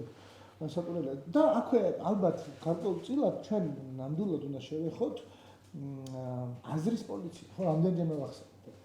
რა არის ეს ჩვენი აზრის პოლიცია? ეს ჩვენი აზრის პოლიცია არის ზუსტად გამოხატული, არ ვიცი, ტელევიზორის პულტს თუ დააჭერს ალბათ ვინმე ახლა ხელს და იმ რაღაცა ლურჯი ლოგოს მქონე ტელევიზიაში თუ გადართავს, რომელსაც ძალიან კარგი სიტყვა არავითარ შემთხვევაში არ შეეფერება იმედი ტელევიზიას, რომელთანაც მოდის ყველანაირი საშინელება, ძალადობა, საზიზღრობა, კანალიზაცია როგორც ერთმა ჩვენმა. მეგობარ მართლა. კანალიზაცია მართლა, ანუ აზრის კანალიზაცია. ანუ რასაც ალბათ არც კი გაივლებ მონებაში და თუ გაივლებ როგორც ადამიანი მე განვითარების შესაძლებლობას არ მისცემ, ეს ადამიანები ამას ტირაჟირებენ. ვამბობთ იმას, გულისო თუ იმედობას. კი. ჩემ ერთი ნაცნობი შემხვდა იმედის ტელევიზიიდან აქციებზე, რაღაცა პირი შეხვეული რომ არავის ეცნო ალბათ და პირდაპირ მითხრა რომ არავინ არ იგულისხმობს რომ იმედი არის ტელევიზია. ეს არის რაღაც შინობა, რომელშიც ადამიანები მუშაობენ, მიდიან ყოველ დილით და რაღაც ფარული მეილებით თუ სხვადასხვა წყაროებიდან მოსდით მას პირდაპირ წინასწარ დამონტაჟებული ვიდეო მასალა, ტექსტები, მესეჯ ბოქსი და ასე შემდეგ და ეს ადამიანები ამას უბრალოდ სატელევიზიო სიხშირის ფორმას აწვდიან. აი, ამაზე შეიძლება მანეკენები. გავიხსენოთ ეს ჟოზეფ ფუშეს პორტრეტი. ხო, კაცი, რომელიც არის აი ამ ახალი პოლიციური წესრიგის შემქმნელი, თვალთვალის, სიცრუის ტირაჟირების, ინტრიგების ჩახლართვის და ეს იმედიც, ხო, აი რატო გამახსენდა ფუში. შეგვიძლია გავიხსენოთ, როგორც გაგრძელებათ ამ პოლიციური სახელმწიფოს. ანუ მარტო იმ მართლა რაღაცა ლუმპენიზებულ და საცოდავ ადამიანებზე სინამდვილეში არ უნდა გადაწყდეს ჯოხი. ანუ ერთი არის სუბიექტური ძალადობის გამოვლინება, როცა მე ვიღაცა მირტყამს, მაშინ აღარ მაქვს იმის რესურსი, რომ ახსნა ამ ადამიანის სოციალური, არ ვიცი, რაღაცა სურათი განვმარტო, მაგრამ ჩვენ ყველამ ვიცით ვინ არიან ეს ადამიანები, ხო? იმ რობოკოპები იქნებიან, ეს თუ გედედეს თანამშრომლები თუ ასე შემდეგ. არა აქვს ამას მნიშვნელობა. მარტო ამ ადამიანებზე ჯოხის გადატეხვა არ არის სწორი, იმიტომ რომ ამ ადამიანების ტვინის გამორეცხვაში, ამ ადამიანების იდეოლოგიზირებაში და ჩვენ ყველამ აღმოვაჩინეთ ერთ დღეს, რომ თურმე ეს ადამიანები ჩვენ ტრებად აღვიქვამ. როგორც ეგრეთ წოდებული ხარება ამბობს, ხო, რომ რაღაცა რუსეთის ხელში ჩავარდნა სჯობს, ვიდრე პიდარასტების ხელში გადაცემა სახელმწიფოსი. ხო, ეს რაღაცა ბარბაროსული იდეოლოგია, რომელიც თურმე ამ ადამიანებში ზის და ესენი მარტო რაღაცა ფულადი мотивაციით და რაღაც თანხის მიღების мотивაციით კი არ არიან ამ ჭურულები, თუმცა მართლა ზულ დანარჩენი საზოგადოება. და ამაში მონაწილეობს ეს პროპაგანდისტული მანქანები. აი, მე მინდა კიდე იმაზე ვილაპარაკოთ, როგორ მივედით საბოლოო ჯამში აქამდე, ანუ რისი თქმა მინდა. ეს სააკაშვილის დროს ჰქონდა სადისტური პოლიციური რეჟიმი, პოლიციური სისტემა, თავის მეგის ქარდაობით და ბაჩუ ახალაიებით და სხვადასხვა სადისტებით და ვიცით ისინი რასაც აკეთებდნენ. და რასაც უკეთებდნენ, ვისგანაც არც ერთი ადამიანი არ იყო, ჩვენ ახლა პატარები ვიყავით, მაგრამ არც ერთი ადამიანი აბსოლუტურად ყველა ოჯახს მე იმის მერე იყო ციხის კადრები და ეს ცემატყეპა სისტემის შიგნით და იმის მიღმაც, რის გამოც შეიცვალა ფაქტობრივად ეს ხელისუფლება, იმიტომ რომ მე პირადად განცდა მრჩება, რომ რო არა ეს ყველაფერი ხელისუფლება ვერ შეიცვლებოდა ფიზიკურად იმ პერიოდში. ალბათ ამაზე თანხდებით. იმის მერე იყო და სულ გვესმის, რომ პოლიციის რეფორმა და ახლაც ვლაპარაკობთ იმაზე, რომ შემდეგმა ხელისუფლებებმა პოლიციის რეფორმა უნდა გაატარონ. აი, ავთო, მე მაინტერესებს არის თუ არა პერსპექტივაში და რაღაცა ჰორიზონტზე ეს პოლიციის რეფორმა, ან რატო ვერ მოხდა ეს პოლიციის რეფორმა და რატო გვირტყამს ისევ ესე გაშმაგებით და ბარბაროსულად დღევანდელი ჩვენი ვითომ რეფორმირებული პოლიცია. ჩვენ ხო ნახულობთ რა, ამდენ წლიანი გამოცება გვაქვს პოლიციური ჩაგვრის, ხო? აი როგორი მოსასმენია პოლიციური ჩაგვრის გამოცნება გაქვს, ძვალტყავზე გაქვს ეს განცდილი და უკვე რაც კოლექტიურ მეხსიერებაში ზის, რომ ჩვენ პოლიცია უნდა გირტყამდეს, რა ნორმალიზებულია თითქოს ეს, რომ პოლიცია გირტყამს, ჩაგრავს და რა. ბოდიში თან გვეუბნებიან, რომ ევროპაშიც ასე ხდება, თან ანტიკოლონიალისტები არიან, მაგრამ როცა საქმე მიდგება იმაზე, რომ რაღაც თავიანთი შაუბნელი უნდა გაამართლონ, აქვე უნდა ვთქვათ ისიც, რომ არც საფრანგეთში, არც იტალიაში იქნება ეს ინგლისში თუ შტატებში, როცა ადამიანებს უტყამენ, ამას ჩვენ ყოველ შემთხვევაში აქედან არ ვთანხმებით კი არა, ჩვენც პირდაპირ ვამბობთ, რომ ისიც არის ფაშისტური პოლიცია, მაგრამ იქაური ფაშისტური პოლიცია არ ამართლებს ადგილობრივ ფაშისტურ პოლიციას. თავი მათ იციან, რომ მეორე დღეს სასამართლო მათ ხარეს დაგება და გამოყვება და როდესაც ხო, იქ იმიტომ რომ იქ საბოლოო ჯამში ეს მრავლობა არის ძლიერი და ყველა სახელმწიფო ძალაუფლებრივი მიჯნაა მრავლობა. როცა ადამიანები აღშფოთდებიან და გადაწყვეტენ იმას, რომ პოლიციას და უპირისპირდნენ იქ შიშველი ხელებით, ამას გააკეთებენ და რაღაცა მიჯნები და ლიმიტები არსებობს იქ სახელმწიფოს ძალმოსილების განხორციელების, რა ჩვენთან სამწუხაროდ ვერ არსებობს, იმიტომ რომ აქ და ახლა ჩვენ არ ვართ ისეთი ძლიერები, როგორც იქ, ცენტრში. ანუ პერიფერიის ესე ვთქვათ, ჩაგრული კლასები არ არიან ისეთი ძლიერები და თავის-თავში დარწმუნებულები, როგორც ისინი, იმიტომ რომ იმათ რაღაცა კულტურა აქვს ამის და კოლექტიურ ცნობიერებაში აქვს. ხო, წინააღმდეგობის გამოცდილება აქვს, რომელიც მართლა კოლექტიურ ცნობიერებაშია გამჯდარი და წინათაობების დონეზე ბავშვობიდან ესმით, რომ სახელმწიფოს შექმნის მონაწილეები არიან ისინი, სახელმწიფო არ არის ცალკე, რომელიც მათზე ძალადობს, რომელიც მათ ცხოვრებას განაგებს და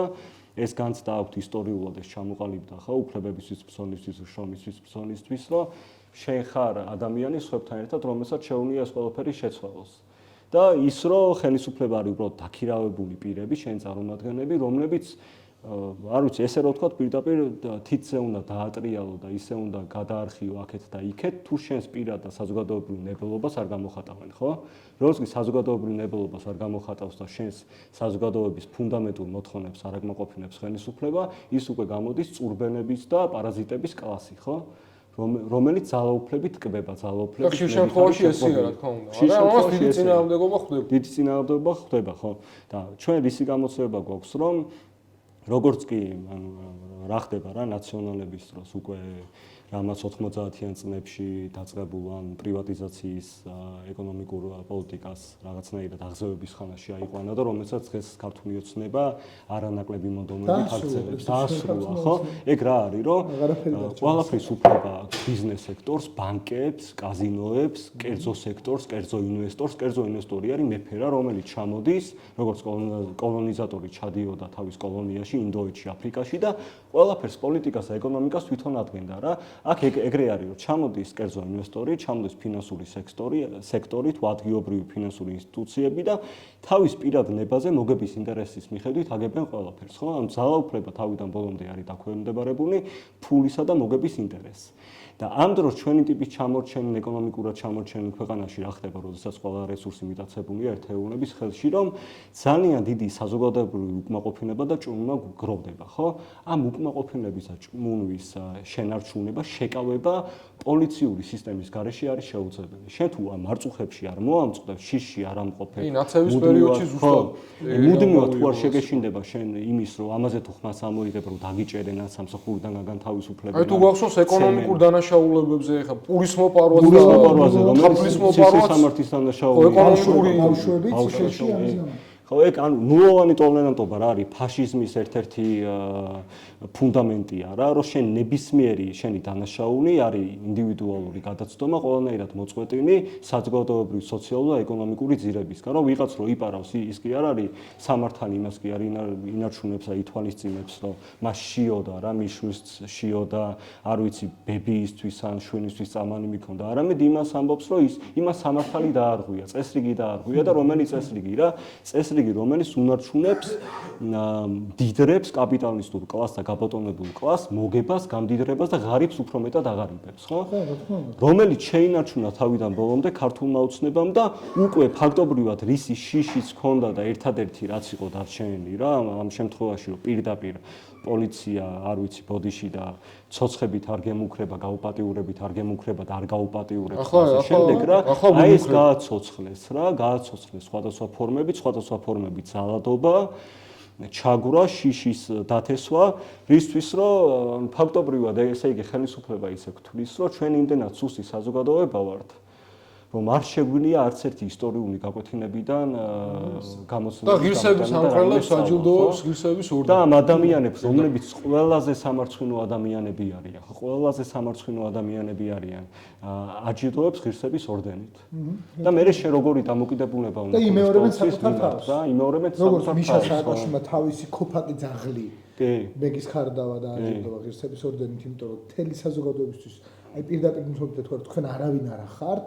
ზუსტად იგივე სიმბოლო. ირაკლი კობახიძე, რომელიც არის აი აბსოლუტურად საშინელი ადამიანი. ჯალათერი ინსტრუმენტი ძალაუფლების ხელში, რომელიც ძალაუფალი სურვილებს გამოხატავს. ირაკლი კობახიძე ძალადობრივ სურვილებს, ბიძინა ივანიშვილი ძალადობრივ სურვილებს და ნებას პირდაპირ გამოხატავს ის ჯალათი პირდაპირი ძალადობის ფორმით, სუბიექტური ძალადობის ფორმით, ხო?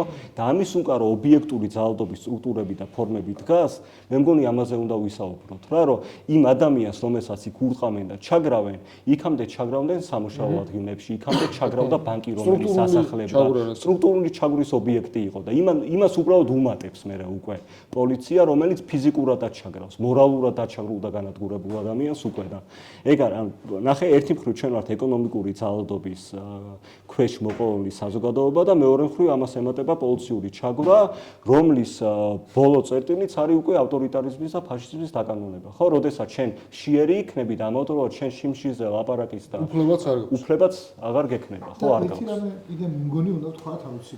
ჯერ ერთი პრინციპში ადამიანებს ჩვენ უნდა უთხრათ, რომ გარდა ამ ყველაფრისა, როგორ სამართალსაც ამკვიდრებს, ხო, ანუ გაბატონებული კლასები, არსებობს სამართლის ფილოსოფია რა, რომელიც ობიექტურად უყურებს ამ საკითხებს და სამართლის ფილოსოფიაში პრინციპში ერთი უმარტივესი ფრაზა წერია. დანაშაული ეს არის სოციალურად გარკვეცხვადი ფაქტი.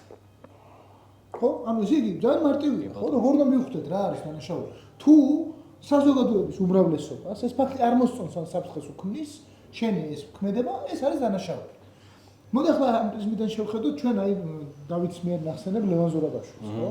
იმ ბიჭს, რომელმაც გააკრიტიკა საბანკო სექტორი, გააკრიტიკა წამლების ფასი ამ ქვეყანაში და გააკრიტიკა სათამაშო ბიზნესი, რა. და ეს ყველაფერი გააკეთა რაღაცა პერფორმატიული პრინციპში აბსოლუტურად მშვიდობიანი აქტი, ხო? რა თქმა უნდა. სათამაშო იარაღი. კი. და როგორ მოექცა მას სისტემა. მოდი ახლა კითხვა დავსვათ. ეს ამბავი სამართლის ფილოსოფიაში როგორ შეიძლება ჯდებოდეს? არის საქართველოს მოსახლეობის უმრავლესობისთვის ლევან ზურაბაშვილის ქცევა სოციალურად გაკიცხადი აქტი თუ პირიქით? ყველა ამას უმრავლესობა, ვინც ამ დღეში ვართ, ვისაც გვინახავს ბანკებიდან გამოსახლებული ადამიანები, ბანკების მესახლებიდან გამოსახლებული თამაშებიდან, სუიციდამდე მიყვანილი ადამიანები და პენსიონერები და ადამიანები, რომლებიც წამალს ვერყიდულობენ, ეს ადამიანები ჩვენ ამას სოციალურად გაკიცხავთ ფაქტად ვიღებთ თუ პირიქით ტაშუს სამართალზე უფრო დიდი კატეგორიაა ცალსეული სამართლიანობის კატეგორია რა თქმა და უნდა. კიდევ ერთი მოდი პრინციპში მე მინდა რომ მომავალი გარკვეულწილად ჩემი ხედვიდან დავანახო ჩვენ ხო, ბოდიში ეგეც საინტერესო ამბავია რა, სანამ დავასრულებთ იქამდე ერთი ორი სიტყვით რო ვთქვათ, რა წარმოგვიდგენია გამოსავალი, ანუ პოლიცია იარსებებს, სანამ იარსებებს სახელმწიფო, როგორც რაღაც პოლიტიკური ინსტრუმენტი, არ ვიცი, მომავალში თუ სამოქალაქო საზოგადოება იქცევა პოლიტიკურ საზოგადოებად და მართლსა და მართლ შორის ზღვარი თუ წაიშლება, აღარ იქნება პოლიციის საჭიროება. მაგრამ აი ამ შეზღუდული რაღაცა ჩვენი, ანუ ხალხისგან წამოსული ძალაუფლებრივი რაღაცა ჩარჩოთი, როგორ შეიძლება შევქმნათ მეტნაკლებად არასასტიკი, ნაკლებად სადისტური პოლიცია, რომელიც აი ერთი ამბავი მახსენდება რა, რუსთავში ერთ-ერთ ავტობუსის გაჩერებაზე წავაწყდი ესეთ მომენტს, როცა ბავშვები ჩამოდიან ავტობუსიდან, მცირეწლოვანი, ანუ თინეიჯერები და ამ კონტროლიორებთან რაღაც შელაპარაკება მოსდით და ეს კონტროლიორი პირდაპირ ურეკავს პოლიციას. პოლიცია მოდის, ადგენს რაღაცა ოქს, ვერც აჯარიმებს და ვერც რაღაცა, არ ვიცი, ვერც ჯის და უკვე კარგია. არა, რა არის მნიშვნელოვანი აქ ნახე? არასრულწლოვანთანაც კი სახელმწიფოს არ აქვს არანაირი ბერკეტი, გარდა პოლიციისა. ანუ არ არსებობს არანაირი შუამავალი ინსტიტუცია. როგორც ეს რაღაცა ადრეულ მოდერნულ ხანაში პოლიცია იყო სოცმუშაკი, პოლიცია იყო, არ ვიცი, შინამეურნეობის გამგე თუ შრომის ინსპექტორი. ხო, შრომის ინსპექტორი. აბსოლუტურად, ნუ ეს ყველაფერი ფართო გაგებით პოლიციაა, მაგრამ სახელმწიფოს არ აქვს არანაირი შუამავალი რგოლი ადამიანსა და სახელმწიფო აპარატს შორის. მაშინვე მოდის რაღაცა დამშელი, შიშველი ძალადობა, იარაღიანი ტიპი, რომელმაც უნდა აღადგინოს წესრიგი. აი, რა უნდა ვქნათ, რომ ამ იარაღიან ტიპებს, პოლიციელებს და კიდევ ერთხელ ეს ვიწრო გაგებაა პოლიციის, რომ კონდეთ თემთან, ანუ ადგილობრივ სიტყვაზე რუსთავის, თბილისის რომელიღაცა უბნის, ქუთაისის რომელიღაცა უბნის სამთლიანად ქუთაისის მაცხოვრებლებთან და ნებისმიერი სოფლის თუ ქალაქის მაცხოვრებლებთან პირდაპირი ანგარიშვალდებულება და არა ცენტრალიზებულად ვიღაცა, არ ვიცი მე, პეტრესთან, პავლესთან თუ გრიშასთან თუ გურამთან. ანუ როგორ შეიძლება მოკლედ ამის გაკეთება? მაგ კითხვაზე გავით, იმაზე უკეთესად ვერ მოპასუხებს, ვიდრე შენ თქვი, სანამ სახელმწიფო იქნება მხოლოდ სანამ სახელმწიფო დაიწყება ჩემთვის მხოლოდ შინაგან საქმეთა სამინისტროდან და დამთავრდება შინაგან საქმეთა სამინისტროშივე, მანამდე მე ვერავითარ შემთხვევაში ვერ დავიცავ ჩემ თავს პოლიციელისგან. მანამდე ერთადერთი მაშინ იძულებული უნდა ვიყო, რომ მე გავხდე გაბატონებული კლასი, რომ იმანვე არ დამჭადავს. რასაც ყველანი ვერ ვიზამთ ხო ამ საზოგადოებაში, რა თქმა უნდა. როგორც კი სახელმწიფო იარსებებს თავის სოციალური გაგებით, განათლების სისტემა იქნება თავის ადგილას, ადამიანს ეცოდინება თავის უფლებები, კონვენციები და შეთანხმებები იქნება საერთო საზოგადოებრივი მშვიდობისთვის მოწოდებული და ეს ჩვენ ყველას გვეცოდინება და ყველა გვეცოდინება, რომ ამ სახელმწიფოს შექმნაში და დაფუძნებაში ჩვენ ყველა ჩვენი აგური გვეკუთვნის. მე ძალიან კაცრადად შეგვეძლება თუნდაც იმ პოლიციას კანონის დარღვევაზე იქით მივუთითოთ, მაგრამ ცოტა იდეალისტური ხედვა რო არ გამოგვივიდეს, პრინციპში მე ერთი რამე მინდა თქვა და რაღაც გარკვეულ მომავალი დავანახო ადამიანებს ამ პრიზმიდან რა შეიძლება გვემუქრებოდეს ჩვენ. ორი საკითხი დგას, ხო? არსებობს კანონი, როგორც კონვენცია და შეთანხმება, ფურცელზე დაწერილი სიტყვების ერთობლიობა და შენ აბსოლუტურად სწორს ამბობდი, ავთო რომ მოსამართლე როგორც მოვლენა რატო არსებობს? იმიტომ რომ ეს ინტერპრეტირებადი უნდა იყოს, ესე იგი აქ უნდა იყოს ადამიანური ფაქტორი. ხო რომ სოციალური გაგება უნდა ქონდეს დანაშაულს კაც. მე რატომ ჩავიდინე დანაშაულ აფექტურ მდგომარეობაში ჩავიდინე, მშიოდა და იმით ჩავიდინე. მე თუ მშია მე ადამიანის მას ვკარგავ და ბაზისური მოთხოვნება ხო ეს არ უნდა გაწუხებდეს სახელმწიფო. მაშინ რა ვიცი არსებობს ხელოვნური ინტელექტები ვასწავლოთ მას საქართველოს სისხლის სამართლის კოდექსი და აღარ დაგჭირდება მოსამართლეები აღარ ჩინჩალაძე იარსებებს, აღარ მურუსიძე იარსებებს, ასამართლოს ხელოვნურმა ინტელექტმა ადამიანები. ხო? მაგრამ ასე ხომ არ არის ჯერჯერობით საბედნიერო. მაგრამ მეორე მხრივ არსებობს სისხლის სამართლის კოდექსი, საპირწონედ არსებობს მორალური კოდექსი. ხო? ადამიანური ფაქტორების ერთობლიობა. ეს ორი ერთმანეთის გარეშე ორივე საშიში ძალა. ჩემი აზრით. იმიტომ რომ მხოლოდ კანონი როგორც სიტყვის გაგება, ეს არის ადამიანობისგან დაცლილი სახელმწიფო და თუ კანონს აღარ ვენდობით და მხოლოდ მორალზე ვდგებით, მაშინ სად გადის ზღვარი სამართალზე და სად გადის ზღვარი სიმართლეზე. მაშინ ვინც გადაძლევს, ვისი მორალის გადაძლევს, იმისი გამოვა ძალაუფლება. იმიტომ რომ მორალის კლასობრივია. მორალის კლასობრივია, რა თქმა უნდა და აი მოდით ასე შევხედოთ, ერთი წამით ჩვენ დავუბრუნდეთ ჩვენს, არ ვიცი, 15, 20, 25 წლის წინანდელ რეალობას. როდესაც ჩვენ საზოგადოებაში ძალიან პოპულარული იყო და განსაკუთრებით ახალგაზრდებში ის, რასაც ქურდულ მენტალიტეტი ოძახით დღემდე რა. კი ბატონო. და ვიღაცები ძალიან ესე იგი ხალისითაც თანამშრომლობდნენ ამ სისტემებთან, რა. და გარკვეულწილად მოდი პირდაპირ ვთქვათ, ხო, ანუ იმ მდგომარეობაში, როდესაც უკვე საბჭოთა კავშირის ბოლო პერიოდში ადამიანებმა სახელმწიფოსთვის მოპარვა დაიწყეს ძალიან წარმატებით და მერე უკვე 90-იან წლებში როცა პრივატიზაციის უზარმაზარი ტალღა გამოცხადდა, ამ მიტაცებულ ქონებას სასამართლოში კოდექსთან ვერ გაარჩევდი. ზოგადად ადამიანი გჭირდებოდა შენ, რომელიც მიწისქვეშა სასამართლო იქნებოდა. და ეს იყო, რა თქმა უნდა, ამ ფულიანი ადამიანებისთვის ეს ქურდული მენტალიტეტი. და ქურდებიც ამით ხეირობდნენ, ხო, რა თქმა უნდა, იმიტომ რომ ამას ფული აქვს, მე ამას რაღაცაში დავეხმარა და ამ ფულის ნაწილს მე მომწევს. ხო, ამ იდეოლოგიამდე დავიდა, ხო, 80-იან წლებში საბჭოთა კავშირში ეს ქურდული მენტალიტეტი. ამ მდგომარეობას ვუბრუნდებით. იმიტომ რომ თუ შენ მე ერთ რიგით მოქალაქეს, ძალაუფლების წყაროს არ მქონე მოქალაქეს, რომელიც მე არ ვარ ამის ნაწილი, კანონის იმედს და ნდობას დამიკარგავ, ამ კანონს გამოვაცლი მორალს, და მორალს ცალკე დატოვებ, მე შენ კანონს აღარ ვენდობ, მე შენ პოლიციას აღარ ვენდობ, მე შენ პოლიციასთან საქმეს არ გავარჩევ. მაშინ ერთადერთი რამე რჩება, ხო? ან უნდა ჩავიკეტო მთლიანად და არაფერი არ ვაკეთო და არ დამჭირდეს საერთოდ არანაირი კანონი, უნდა იყო მარტო, ცვალიერი ადამიანი, ან თუ მე რამეს გავაკეთებ, თუ მოძრავი არსებობ იქნები, მაშინ სადღაც მე ჩემსა და მეორე ადამიანს შორის დავა უნდა გადავწყვიტო. და რა ვქნათ მაშინ წარმოვქნათ მორალური ავტორიტეტები? რა მნიშვნელობა აქვს, რა სახელებს დავაქმნათ ამას? და ერთმანეთის მორალს ვენდოთ? მაშინ გამოდის რომ არ ვიცი, ლინჩის წესით გასამართლებას დავაბრუნოთ მაშინ.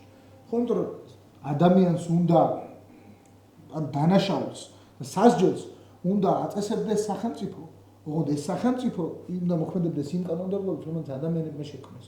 მორალით შეპირობებული სამართლიანობის შეგრძნებით. კანონით, ხო? და ეს სწორედ ბოლოს ერთ რამეს ვიტყვი. სწორედ იმ ადამიანებს, რომლებიც დღეს საკუთარი გარკვეული კაპიტალის თუ მცირე ბიზნესების თუ საშუალო ბიზნესების და დიდი ბიზნესების გადარჩენისთვის არიან ჩუმად. ამ ადამიანებს თვითონ თუ არა ესეც ჩვენ ვეტყვით, რომ ხვალ შენთან მოვა ადამიანი და გეტყვის, რომ მე ვარ ეს ვიღაც, ესე მქვია, ამობნელი ვარ და ახლა შენ რო ვიღაც თავზე არ დაგეცეს, მე დაგიცავ და 30% უნდა მიხატო. და აი მე ვნახოთ როგორ მოეწოდებათ. და აქედან არა ვარ ჩვენ ძალიან შორს. მით უმეტეს ვთქვით, რომ აი 20 წლის წინ გვაქვს ეს გამოცდილება. მეტი არა ვაშორებს იქიდან. და დღესაც გარკვეულწილად ეს ხდება. აი ავთო, შენ რა სიტყვი და რას ფიქრობ? ანუ თუ რამე რეფორმა უშველის ამ ამბავს, მაშინ რა უნდა იყოს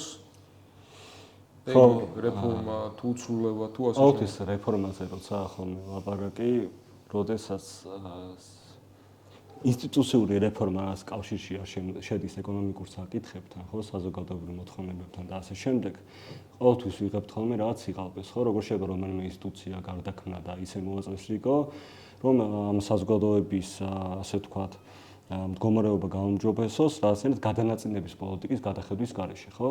ანუ ადამიანებს თუ სოციალური სიკეთეები არ შეექმნებათ, ხო, ბანკების ვალებისგან არ გათავისუფლებიან, ან ეს ტვირთი არ შეუმსუბუქდებათ, უკეთესი სამუშაო პირობები არ ექნებათ.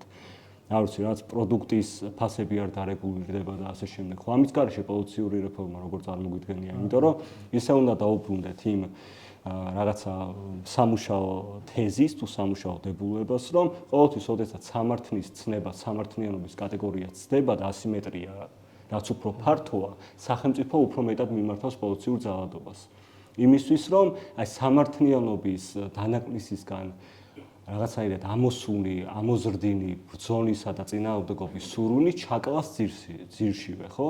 და ეს სამართლიანობის სურვილი რა არის, რომ სამართალი და კანონი მოქმედებდა შენი სურვილების მიხედვით, საზოგადოებრივი ინტერესების მიხედვით, თანასწორობის და კატეგორია არსებობდეს, ღირსეულნიშნული პირობების კატეგორია არსებობდეს და ასე შემდეგ. და აი ამ მნიშვნელოვანი მოთხოვნების გარეშე ხო ყველანაირი რეფორმა მე მგონია რომ არის უბრალოდ თავზე მოხვევა რაღაცა ახალი ან გაკრიალებული დღის წესრიგის, ხო, რომელიც გვირდება რომ უკეთესად იქნება, მაგრამ რეალურად არც არაფერი არ იქნება უკეთესად, იმიტომ რომ ბაზისური რაც არის და რაც ბაზისური ადამიანის ბაზისურ მოთხოვნებებს შეესაბამება, იქ არაფერი არ იცვლება რა.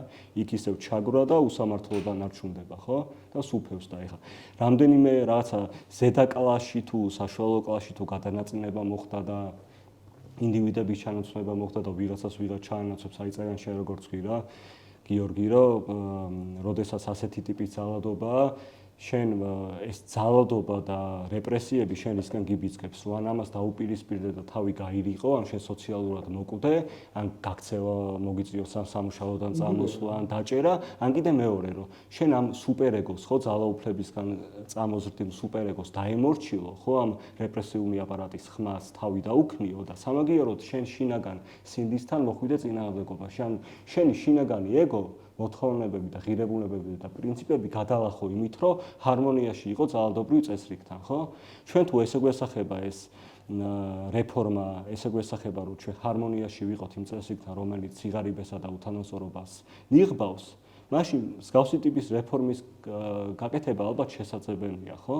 მაგრამ არაფერს არ შეცვლის ეგ გრძელვადიან პერსპექტივაში. ჩვენ ფუნდამენტურ მოთხოვნებს არ გამოასწორებს და პოლიცია მერეც დაგჩაგრავს და რა ვიცი, გაზონდერებული ქუჩის ბიჭები მერეც ჩაგარტყამენ თავში დუბინგებს. აი, რაც მახსენდება რა ამ ყველაფერზე და დასასრულისკენ რო წავიდეთ, Wire რომ არის ეს ამერიკული სერიალი. იქ კარგად ხედავთ იმას თუ რატომ არის სიტყვაზე ფერადკანიანი მოსახლეობა, აი როგორ იწარმოება დანაშაული. როცა იქ არ არის დანაშაული ადამიანის ინდივიდუალური არჩევანი, ხო, შავკანიანების გეტოში სიტყვაზე დაბადებული ადამიანი, რომ ბავშვი, რომელიც გამოდის თავისი სახლიდან ინდივიდუაციის ერთადერთი გზა არის გასწორება. რასაც ხედავს, ეს არის პირველი, რომ ვიღაცა ტიპი მეორე ტიპს ყიდის ნარკოტიკს. ანუ სანამ სკოლამდე მივა, მას ხვდება რაღაცა 5 პუნქტი მაინც აი ამ ნარკოტიკის გაყიდვის და სკოლაში რომ მივა საბოლოო ჯამში იქაც ხვდება ისეთ რაღაცა საგანმანათლებლო ეკონომიკურ მოდელში, რომელიც აიძულებს რომ ამაში ჩაერთოს, იმიტომ რომ ის რაღაც ბევრ ბარიერს უქმნის. სახელმწიფო მისთვის არაფერს არ გააკეთებს. მაგ სკოლას უდაამთავრებ, შენ კოლეჯში არ მიგიღებენ მაგ სკოლას. ხო, ვერ მიგიღებენ ფიზიკური რასიზმი ეგაა. ხო და აი აქ მნიშვნელოვანია, როცა ერთ-ერთი პერსონაჟი პოლიციელი შემდეგ ხდება უკვე საგანმანათლებლო დაწესებულებაში, მასწავლებელი ხდება მათემატიკის და ის როგორ უყურებს შიგნიდან უკვე დამნაშავის ჩამოყალიბების პროცესს. ხო, როცა ერთი დამნაშავის ადგილს ანაცვლებს შემდეგ უკვე მისი მოსწავლე. და ეს პოლიციელი, ყოფილი პოლიციელი, იმჟამად მათემატიკის მასწავლებელი, ამ ახალ პოტენციურ დამნაშავეს დანაშაულის და კრიმინალის ჩადენისგან ვერ იცავს. ანუ ჩვენ უნდა და შენაც მოვაყოლეს რა. პოლიციური სახელმწიფო, რომელიც ვქვით რომ უკვე ტავტოლოგია, მაგრამ ახან ესე აღინიშნება გავრცელებულად. ანუ პოლიციურ სახელმწიფოში რას გულისხმობთ? ანუ მოძალადე სახელმწიფო იარსებებს ყოველთვის თუ სახელმწიფო თავის მოქალაქეს ვერ დაიცავს დამნაშავედ გახდომისგან.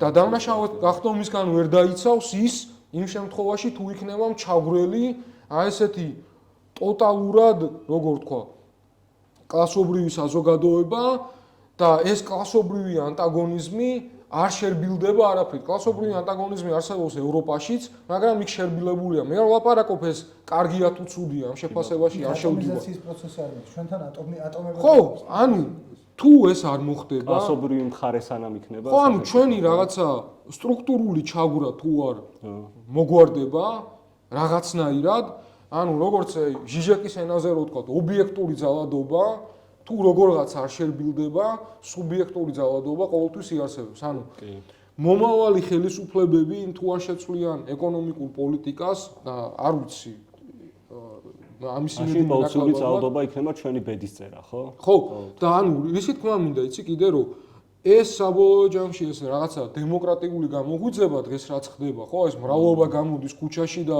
გამოხატავს სხვადასხვა მიმართულებით, ხო, პროფესიული წრეები გამოდიან და ასე შემდეგ, ანუ ბევრი საზოგადოებრივი ჯგუფი, ეს თუ არ მიძინებს, გვაქვს შანსი რომ არ გავიღვიძოთ კიდე სადისტურ რეჟიმში, როგორშიც დღეს ვცხოვრობთ. წინააღმდეგობის ჯაჭვი იქმნება. და 2012-ის მერე ამან მიძინა. თუ ეს არ გაჩერდება, ანუ ძალაუფლების მიჯნაი ვიქნებით ჩვენ. ანუ ჩვენ ვიქნებით, ჩვენი აღშფოთება იქნება წერტილი. დავიჯერებთ რომ სუვერენიტეტი ხალხშია და ხო, ანუ ლიმიტი იქნება, რაღაცა ლიმიტი ექნება ამას. ჩვენ ვარ ვამბობთ იმას, რომ პოლიციური ძალადობა აღარ იარსებებს, სახელმწიფო ძალადობა, რა თქმა უნდა, იარსებებს. ვარდებული ძალადობა. იმიტომ რომ სახელმწიფოს არ შიდევს ეს, ხო? ძალადობა. სტრუქტურული ძალადობა. მაგრამ ეს შეიძლება, რომ რაღაც ჩარჩოში მოექცეს, თუ ჩვენ არ დავიძინოთ. და თუ ჩვენ გავიაზრებთ ამას, რომ მართლა ვიღაცა მინისტრზე კი არ არის ეს დამოკიდებული. ლოგიკა არის ეს საბოლოო ჯამში სახელმწიფოსი. ამიტომ აი ერთი ორი სიტყვა მოკლედ თქვათ იმაზე შეჯამების სახით. აი მე მაგალითად ვიტყოდი, რომ შეიძლება სიტყვაზე ვამბობ, არ ვიცი, პოლიციის უფროსის თუ უბნის რაღაცა ინსპექტორის თუ არჩევითობამ განაპირობოს ეს კიდე რაღაც თემური სოლიდარობა და ანგარიშ ვალდებულება. აი ერთი ორი სიტყვით რო შევაჯამოთ, მოკლედ რა შეიძლება რომ იყოს აქედან გამოსავალი? ეს შეიძლება არ იყოს მე რასაც ვამბობ, ხო, ფორმალური გამოსავალია ის ვიღაცის არჩევითობა თუ ასე შემდეგ. ანუ როგორ შეიძლება დავაღწიოთ თავი იმას, რაშიც მე მთელი ჩემი შეგნებული ცხოვრება ვცხოვრობ პოლიციურ ძალადობაში. როცა მათ ეს დაჭირდება. აი კიდევ ერთხელ ამის რეზუმირება რო გავაკეთოთ და ჰაინრიხ ბიოლს აქვს ერთი პატარა მოთხრობა მცირე პროზის ჟანრში, ქვია ჩემი ნაღლიანი სახე. სადაც არის ეს სიუჟეტი, რომ კაცი რომელიც ქუჩაში დგას და უყურებს თოლიებრო დაფრინავენ, ცოტა სევდიან სურათს და თვითონაც რაღაცნაირად დასევდიანდება და ამის გამო ნუ ფაშისტური გერმანიის წარმომადგენელი იჭერს მას და მიყავს პოლიციაში. იქ აღწერილი არის პოლიციამდე გზა, როგორ ჩაგრავენ მას სხვა მოქალაქეები, როგორ არიან ვალდებული რომ შეაფურთხონ, იმიტომ რომ დამნაშავეა და პოლიცია უნდა შეიპყრო. არც იციან რა დააშავონ, პოლიცია უნდა შეიპყრო, ეს უკვე დამნაშავეა. და ბრალს წარუდგენენ ამ ადამიანს იმის გამო რომ მას ქონდა ნაღლიანი სახე, როცა 36 საათის წინ გამოვიდა კანონი იმის შესახებ, რომ ქვეყანაში ვალდებული ხარ იყო ბედნიერი. და აღმოჩნდება, რომ ეს პოლიცია ცდილობს თან გაარკვიოს, სად იყო ეს კაცი 36 საათის წინ, როცა ვერ გაიგო, ანუ ამ კანონის გამოაცხადეს მაშინ რა ქვია, რეპროდუქტორებში, რუპორში და ვერ გაიგონა და სად იყავდა და აღმოჩნდება, რომ ეს ადამიანი 36 საათის წინ იყო ციხეში. სადაც 5 წლიანი სასჯელი მოიხადა, იმიტომ რომ ბედნიერი სახე ჰქონდა მაშინ, როდესაც კანონი იყო გამოცემული, რომ გლოვის გამო ერთ-ერთი პოლიტიკოსის გარდაცვალების გამო ნაღლიანი სახე იყო ვალდებული. და ახლა უსჯიან 10 წელს და ბოლოს ბიოლის პერსონაჟი ამბობს, რომ თუ ამასაც გადავურჩი, ვეცდები რომ საერთოდ არ მქონდეს სახე. ანუ ასე ამთავრებს, საერთოდ არაფერი აღარ ვიყო. არ გამოვხატავთ. აქამდე რომ არ მივიდეთ და ჩვენი თავით ერთმანეთი არ დავყაროთ ფიზიკური თვალსაზრისიდან ვიღაცები ციხეში არ აღმოჩნდნენ, ვიღაცები ამ ქვეყნის საზღვრების გარეთ არ აღმოჩნდნენ და ვიღაცები უიმედობაში არ ჩაიქცნენ, ხო? ამისთვის ერთადერთი გამოსავალი არის ის, რომ რაც აქამდე უნდა გვეკეთებინა და ვერ ვაკეთეთ, საზოგადოებრივი დიალოგი, ერთმანეთთან შეხვედრა, საერთო ცნებების გამონახვა, არა მარტო სუფრაზე, არა მარტო ახალ წელს და არა მარტო აღდგომას ჩვენი მიცვალებული საზოგადოებას, არამედ ქუჩებში, ქალაქებში, სადაც წინააღმდეგობა კინოებში, იქნება, ხო? სადაც სულების ზარღვი იბადება რა. აი ეს არის ჯერჯერობით ერთადერთი რაც მე და შემიძლია თქვა. პარალელურად უნდა მოითხოვოთ მაშინ მუნიციპალური კინო, მუნიციპალური თეატრი, კულტურის სახლები და ასე შემდეგ. აი ავთო შენს თქვი. ხო, აი ჰაინრიხ ბიოლი რადგან გაიხსენა გიორგიმ, აი მეორე ნაწარმოების კლოუნის თვალთახედვაში ძალიან კარგად ჩანს ის მოცემულობა, რის წინაშე დღეს ვამყოფებს ხელისუფლება, რომ აი საზოგადოებრივი დაყოფა და ატომიზაცია, ხო, რითიც ფაშიზმი და ნაციზმი ყველაზე კარგად იკვებება, რომ დაგყოს, ერთმანეთს გადაგამტეროს, ერთმანეთის წმენის შესაძლებლობა დაგიკარგოს, აქ როგორც ჩანს, ოჯახის წევრებს შორისაც კი კავშირი არის დაკარგული, ხო, იმიტომ რომ ისეთი მორალური დინამების წინაშე გამყოფებს მაგას დღესაც უყურებთ რა, დღეს უყურებთ კი პოლიტიკური სისტემა, რომ არ ვიცი, შვილს მამას კიდებს, ბაბუა შვილიშვილს კიდებს და ასე შემდეგ. ხო, ანუ ოჯახის წევრებს შორის ჩულსა და მტრობას აჩაღებს, ხო? რის გამო, რომ რაღაც ხელისუფლებამ და ხელისუფლებას ჩაფრენილი პოლიტიკურმა პარტიებმა ვერ გადაინაწილეს ძალაუფლება და ფული, ხო? ანუ მათი გადანაწილების პოლიტიკასაც სწრაფებს ეწირება ოჯახების და ადამიანების კეთილდღეობა. და რაც შეეხება იმას, რომ როგორი შეიძლება იყოს პოლიცია, ჩვენთან ვერ იქნება პოლიცია ისეთი როგორც არის ზაპატისტებთან, ხო? სახალხო პოლიცია მექსიკაში, ჩიაპასის შტატში, სადაც პოლიციელი არის ნებისმიერი და ეს ნებისმიერი იცვლება მუდმივად, რომ აი ეს ძალაუფლების ნებით არ შეიფხროს, შეპრობილი. რაც შეიძლება იყოს მართლა თანასწორობაზე დაფუძნებული, ზუსტად კი, მაგრამ ჩვენთან შეიძლება იყოს პოლიტიკა სახალხო, რომელი პოლიტიკაც სახალხო ინტერესებს დააყენებს პირველ რიგში, საჯარო ინტერესს, საზოგადოებრივი ბზერის, ასე ვთქვათ, თვალწინ გამოაჩენს, ხო, ამ სახალხო ინტერესებს და ამის შემდგომ უკვე პოლიცია ვეღარ იქნება ისეთი ძალადობრივი, როგორიც დღეს არის. იმიტომ რომ აუცილებლად ამ ძალადობას გადაფარავს სახალხო ინტერესი და ამ ინტერესისკენ მიმართული სწრაფვა. საერთო სწრაფვა. მოკლედ, არ ვიცი როგორი ტრიალოგია მოგვიდა. პირველი ეპიზოდისთვის მე ვფიქრობ რაღაცნაირი იყო. ხო, მოკლედ დავასრულოთ პირველი ეპიზოდი. ვთქვათ ისიც, რომ ეს ჩვენი ეპიზოდები ჩაიწერება ყოველკვირეულად და თუ არ ვწდებით თავშივე ვთქვი, შეიძლება მოვიწყდება. ხო, ანუ ეგ რა თქმა უნდა. თავშივე ვთქვი, რომ მოხდება როტაცია პოდკასტის მონაწილეების თუ წევრების და ისიც ვთქვი, რომ სხვადასხვა ასპექტ შეეხება სახელმწიფოსი, როგორც რაღაც საყოველთაო ინსტანციის. მოკლედ, ერთი კვირით დავამშვიდობოთ ჩვენს პოტენციურ მსმენელებს და მაყურებლებს და არ ვიცი, დროებით მოკლედ. დიდი მადლობა რომ